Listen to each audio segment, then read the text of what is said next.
اللہ تعالیٰ اپنی بارگاہ مقبول فرمائے۔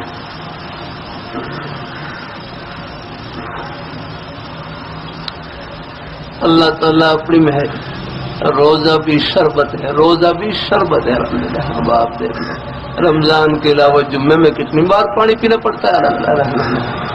اللہ کا شکر الحمدللہ، اللہ نے مہربانی فرمائی۔ 2-2.5 گھنٹے ابھی صلح اسال ہمارے نیک علماء کرام تشریف لائے ہو، ان کے ساتھ بھی تکرار کی۔ اب آپ سے جو میں بول رہا ہوں اللہ تعالیٰ کی توفیق سے، لیکن کوئی زیادہ پیاس نہیں لگ رہی آپ۔ اللہ تعالیٰ اپنی مہربانی فرمائے۔ بڑے بزرگ ہیں بھائی، آپ رات گرمی میں جمعہ پڑھنے کے لیے تشریف لائے، لیکن الحمدللہ دل سب کا الحمدللہ سکون سے بھرا ہوا ہے الحمدللہ۔ ہاں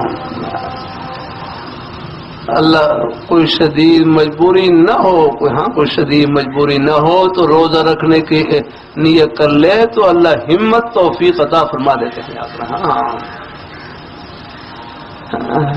انگریز کے زمانے میں مسلمان تھے، مسلمان کچھ مزدور تھے، مزدور ان کو کوئی انگریز کہیں کام کے لیے آگے لے جا رہا، دوسرے ملک میں مغرب کی طرف لے جا رہا، روزہ رکھا ہوا، اور وہ مغرب کی طرف جہاز جا رہا، وہ سورج غروب نہیں ہو رہا تھا، وہ سورج غروب کافی گھنٹے گزر گئے ہوں، میں خیال 24 گھنٹے سے بھی زیادہ بہت گزر گیا۔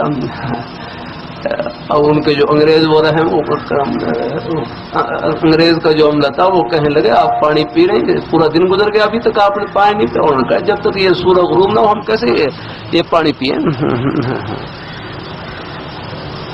اللہ تعالیٰ اپنی مہربانی فرمائے، اللہ تعالیٰ اپنی مہربانی فرمائے، اللہ تعالیٰ اپنی مہربانی فرمائے۔ وہ کہنے لگے کہ یہ جب تک سورج غروب نہیں ہوگا ہم کیسے، وہ جہاز مغرب کی طرف جا رہا تو وہ سورج ہے وہاں تو بعد میں چھپتا ہے۔ پھر بہرحال انہوں نے مجبوراً پھر جہاز کو کہیں رن وے کے اوپر اتارا، اور وہ سورج غروب ہوا تو پھر جا کر مسلمانوں نے روزہ افطار کیا، اور افطار کرنے کے بعد پھر ان کو آگے لے کر گئے۔ بس یہ ہاں ہمارے مسلمان میں اللہ نے یہ جذبہ بھی رکھا ہے الحمدللہ۔ ہاں